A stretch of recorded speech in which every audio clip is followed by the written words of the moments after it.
Welcome once again to Liberty Reports here in our Kaduna main studios. I am Arthur Brooks. Once again, we get together to discuss world news, global news, national news, local news, all news, and all parts thereof. Welcome if you're watching from across Nigeria, across West Africa, and a special welcome to our friends who are watching live on the internet, on YouTube and on Facebook. Today, join me in the studio is Professor Khalifa Dikwa, the renowned scholar, and let us begin. Today, journalism is a dangerous profession. Recently, journalists have gone missing, journalists have been attacked, and journalists have even been murdered.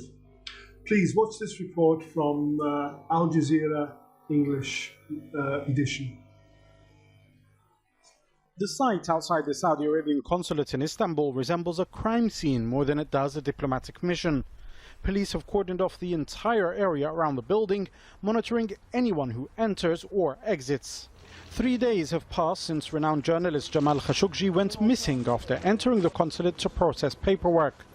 On Friday, fellow journalists and human rights activists gathered to demand his release. They believe that the Saudi authorities kidnapped him and are either holding him hostage inside the building or have secretly sent him abroad. What we want is the freedom of Jamal Khashoggi. He entered the building of the consulate. He has to get out of there safe and sound. The Turkish government has to take action and take care of Jamal Khashoggi because Turkish sovereignty has been violated. Khashoggi has written a great deal about human rights abuses carried out by his country's government since the rise of Crown Prince Mohammed bin Salman. He's a regular columnist for the Washington Post. It published Friday's edition with a blank section where Khashoggi's writing would have appeared. His fiancée spoke to Al Jazeera over the phone about what happened last Tuesday. Jamal went into the consulate and I was waiting near the door. The appointment was at 1 p.m. After a few hours, no one came to me. They were supposed to come and get the phone from me, but no one came. I went to the door and asked security. It was almost 3 p.m. Security told me no one was inside and that maybe I didn't pay attention when Jamal left. I called the consulate, a Saudi man answered, and he told me they're closed and that no one is inside and you shouldn't wait here. As fears continue to grow over Khashoggi's safety, there is also concern about the diplomatic fallout that could occur as a result of his disappearance. If indeed it is proven that the Saudis have kidnapped him and or taken him out of the country, it would mean that Riyadh has decided to use its diplomatic missions as detention centers with little or no respect for the sovereignty of other countries. Turkey would have to respond. Jamal Al-Shayal, Al Jazeera, Istanbul. Yeah, being a journalist is a very dangerous profession these days. And we here in Nigeria also do from time to time experience such things. Prof, what do you say here? Yes, quite frankly, it is now getting messier. Messier in the sense that throughout my career as a teacher, I always told my students that if your area is not about journalism and so on, try to teach something like that. Try to learn something to enlighten your people. So if you are not a journalist, try to do something that is like a journalist, whatever discipline, even if you are doing science and so on. And because a developing nation needs media. Imagine now, Brooks, a democracy without the media. Yeah.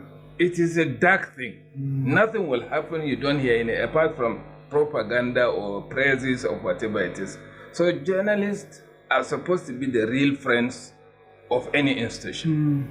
And in a democracy in particular, even if in a democracy, whoever hates journalists, I'm not saying that we don't have bad eggs among the journalists, but the majority is that they have their own ethics in the system that with which you can punish them if they do the wrong thing willingly, deliberately. And the Khashoggi, Jamal Khashoggi of it, that, diplomacy, embassy, consulate is a big thing. The embassy of Saudi Arabia in Istanbul is just like the land of Saudi Arabia, where anybody walking into it is safe. Yeah. Therefore, his going in was visible, it was caught with the CCTV. And then coming out is not visible. And the consulate has not been able to show, to give a backup to what they said he went out after the few stay and so on. And coincidentally and so suspectingly, 15 people came from Saudi Arabia, dropped at the same time. And with the rumors and so on, alleging that among them was somebody who is good in post-mortem. Yes. That sounds so very the coincidences are too much. And that it was, some others are saying they might have mutilated the body and moved them with, nobody searches the baggage of diplomats and so on. It is a big blow for somebody who is said to now bring reforms into Saudi Arabia, where people, and he was not a dissident. He was just criticizing, saying do the right thing. Governance is about doing the right thing for people. This is the way we people are also saying about our own governance. For instance, there are some governors in Nigeria who were so intolerant that even they locked up journalists. Yeah. And the media went silent. This is why journalists need to be both independent, and also to look at news on both sides. Exactly, to be objective in their analysis. Yes. And that I dare say that ideally the salaries and allowances of media men should have been given a freedom. That is the way now the Mr. President signed the bill that money allocated to state assemblies should go direct to their coffers, not through the so-called joint accounts with this, and so without the control. If they are paid directly, and then there must be certain situation in which the people of any country should just close their eyes and say, and just imagine a situation without the media. It is a complete blackout. Somebody has to tell the story. Somebody who has to tell the story. To be objective. Objective in order to just enlighten people, for people to even have something to say. We had in situation, even in our own Kaduna, some journalists were beaten up. One of whom was broke his head. One of them from the Liberty Station and so on. So if you allow certain things to be done officially. And forget it's not many decades ago when Delhi Giwa, yes, with a bomb, with a exposed certain high people. Fight and so on and so on. So with media, again, with technology today, there's nothing one can hide. Let them forget about thinking about past where autocrats, the dictators can do things and get it hidden. Now we're with technology, it can be seen. Every citizen is aware. Every citizen is a journalist. Is a journalist. Now it is a citizen journalist. In the past, it was not. It was limited to a few people. Even people get presidents and so on get money. Instead of passing the money through the banks for visibility much later, they get it cash in suits. Even the suits now are being monitored by the media. So it is the media that is fighting corruption and so on. And I dare say that any government that does not like the media doesn't know the power of the media. Yeah, they have to accept it. They have to use it. Use it. Yes. Show it. This is what we did. The media will show it to the people, but don't expect the media to say what you have not done. And again, with it, the negative part of it, the media should be always asked to account for its members for fake news and hate speeches. So again, with technology, it is also traceable. Issue, yes. Facebook has already come out with it, and with countries like Nigeria, they say now they will collaborate about hate speeches, war in Rwanda and other places, created suspicions and so on. We will come out and how to nail down. Are we not having that problem even here in Nigeria as we speak, with nations that policemen are doing the killings? That now even some people are saying that in Plateau, some Biroms are doing killings. This is all part of what people should be doing. As I'm talking to you, it's not about Birom and the Fulanis. It is also about the accusation includes even the military right now in Don area, in Dorowa,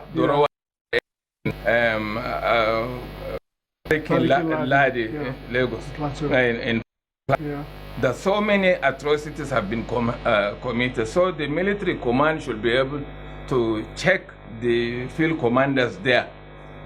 It is good for them to deal with whoever kills innocent life, but in the process they shouldn't they shouldn't exceed it in the name of the name of they call it what collateral damage. It is not acceptable. Killing even in collateral damage, trained enough to neutralize it without killing him. So this story is going to go on. This actual story we started with will go on. Yes. And there was another story we talked about just before we went on air about a Bulgarian lady, journalist, who was found raped, murdered, mutilated, and it's believed it's because of some of the exposés she was doing on some senior politicians in that country. Well, let's move on. This week we've had, or last week, we've had the primaries. We've also had the issue of the minimum wage in Nigeria, which was formerly, it was 18,000 or 19,000. It keeps changing. Just to illustrate that story, I know we're going to also discuss the primaries if we get a chance, but let's just watch this short video from Core TV on minimum wage, the NLC. Okay. The Nigeria Labour Congress is requesting former Governor Olusegun Mimiko to take off his hands of the Labour Party.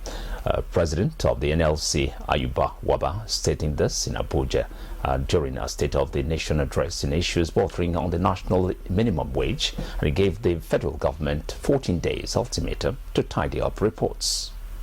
In November 2017, the federal government inaugurated a tripartite minimum wage committee, but commenced work in March 2018 with a timeline of August 2018. But Waba says in the process of tidying the report to submit, the Minister of Labour, Chris Ngige, says the discussion should be stopped until the federal government is able to do something. The NLC president says this is an attempt to change the goalpost at the end of the game, and so he gives a 14-day notice for the report to be put together and submitted. Let me make the point. When people are saying that inputs have not been received, it's not true.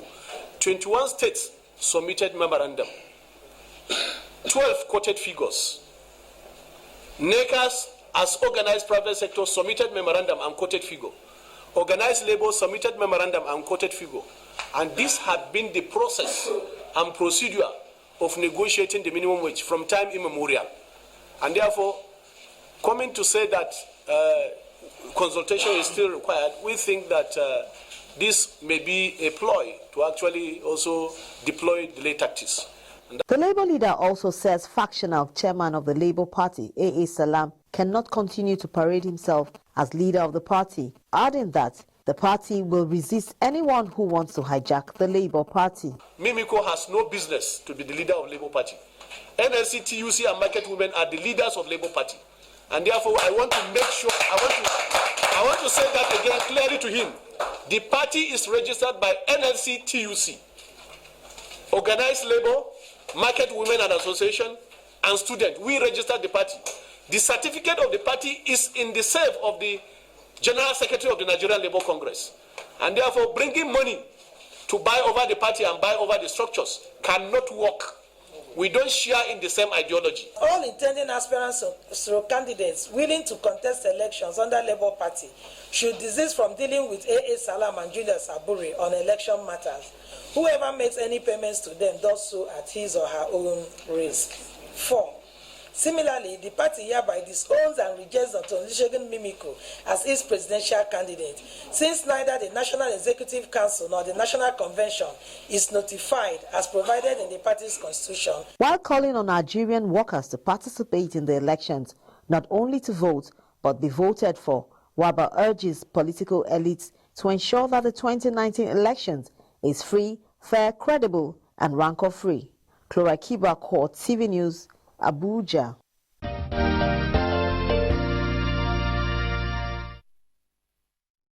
Yeah, I was just reading a news item just coming on air that the federal government proposed 24,000 as a minimum wage, but the NLC are still demanding 30,000. Is that not true, Prof? Oh, yes, something like that. Ideally, these things are supposed to have been, we have supposed to have passed this stage, ideally. You know, this is one of the templates in the past that the colonials left behind in order to create a problem between the people and those in governance. So if you have the correct things done by government, there's good governance, understanding, review of salary without even striking and so on, there wouldn't have been any need for labor unions. People will not even take part to the streets and so on, but it was a template left behind. In order to destroy a country, there is a template now to take away the role model of a teacher, the role model of a decent person, being a teacher or a politician or traditional, any standing in the society. That is to take away integrity of the human fellow and replace it with materialism, with money. That was how it was done. Then correct those who are in place, particularly those who are likely to retire.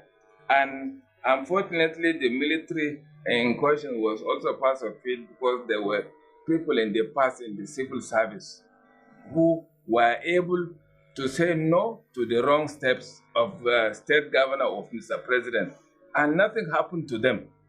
So with the politicization of the civil service under President IBB changing from PAMSEC to Director Generals and so on, and it followed. So in the past, before you retire, the system, ideally, up to now, I want to say the system now to make it official that before you retire, there is something prepared for you. For serving all these years, 30 years ago, at least a decent accommodation, at least something that will keep you, you and your family okay, your children to go. There are certain social contracts, social amenities that should be automatic. Secondly, it is a government job to ensure that the essential pension. The pension is a job. Even it's a job, and many of them are not paid yet. Imagine you work for 20, 30 years just to retire and then not get even the peanuts, and there's nothing you can do. So there's something wrong with the system, as if those who are doing such things are not likely to retire one day, thinking that what they have accumulated was enough for them to maintain themselves. Well, some of them have apparently, allegedly accumulated so much. Yes, they cannot finish it even in the next 67 years. They live 100 years. Yes, 100 years they cannot finish it. And the system ought to have said, how did you garner all this money? With the laws, lawyers are not supposed to protect criminals. This is where corruption destroys the fabric of society. Exactly. If there wasn't so much corruption, if there wasn't so many people able to steal, then people would appreciate pensions more. Exactly. So entitlement somebody has after a long working life. Exactly. When government refuses to pay them on the table, there is likelihood that they will take it from under the table. That is the thing. And again, you see, as essential commodities that I referred to much earlier, when we said we go back, that is from day one that change came. People have not gone to farm for long because of insecurity. Now, whatever it is there in the coffers of the nation should be bought. At least essential commodities should be bought and kept in silos. Then ask the people to go to farm and then modernize it with whatever there, even if it means taking loans, soft loans, modernize it so that it is not about everybody going to farm. A few people are enough to modernize it, make it as cooperatives and so on. That's a whole different. To keep the price low, so that whatever you pay the civil servant or public servants, there will always be something with which you can buy a wrapper or whatever it is for your wife, so that you don't fight again. You can have little things during Salah, during Christmas, and so forth.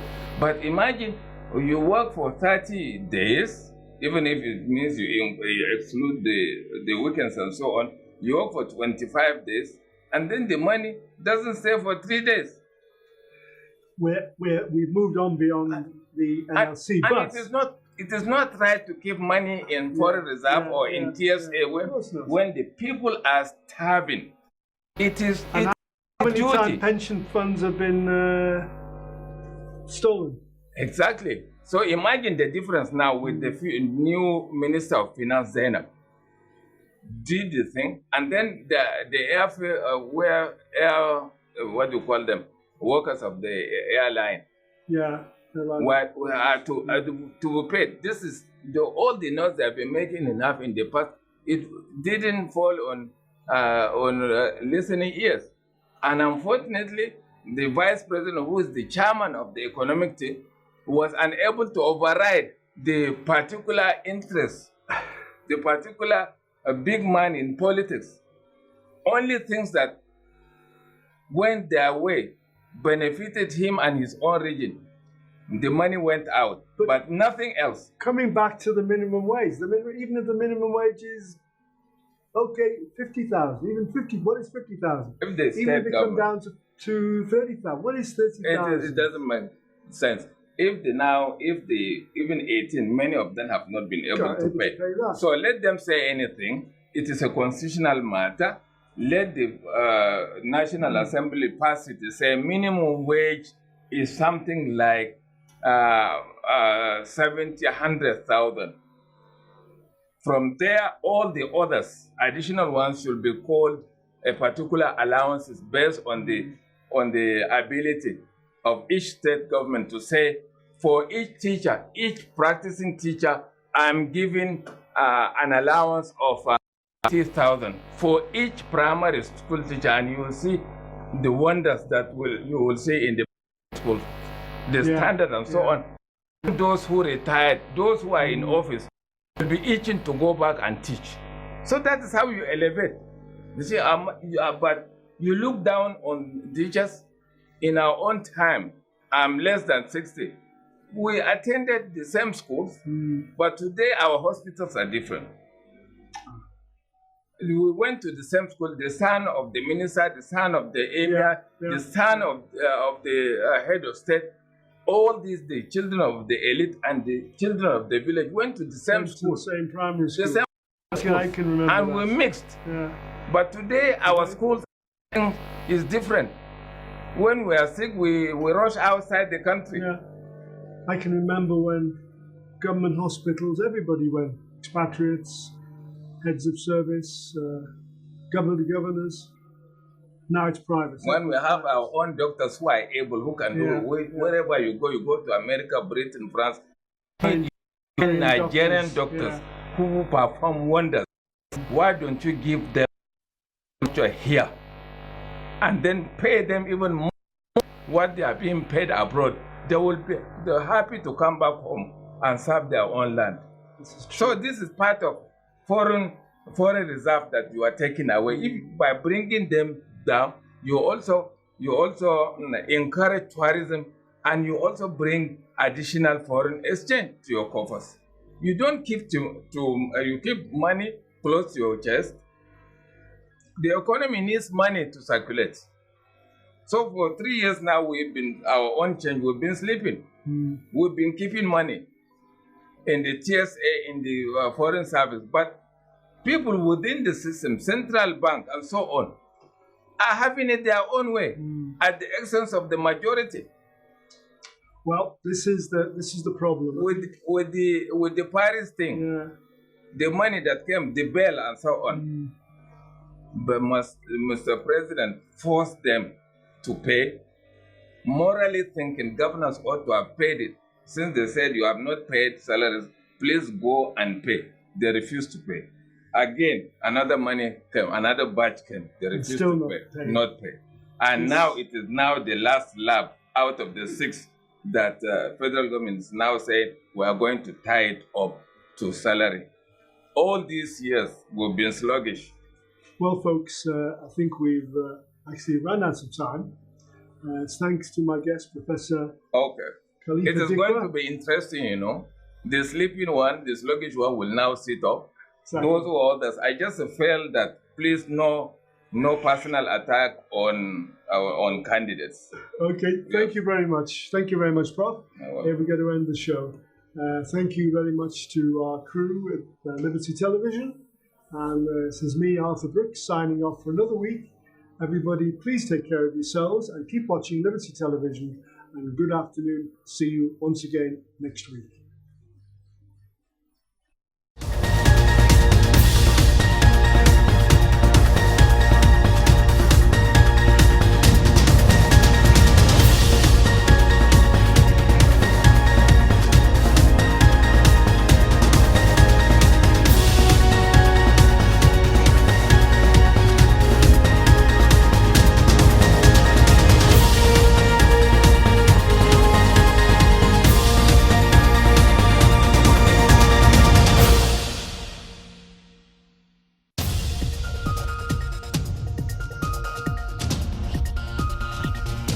It's not just about the individual news item, it's all about what's behind the news story.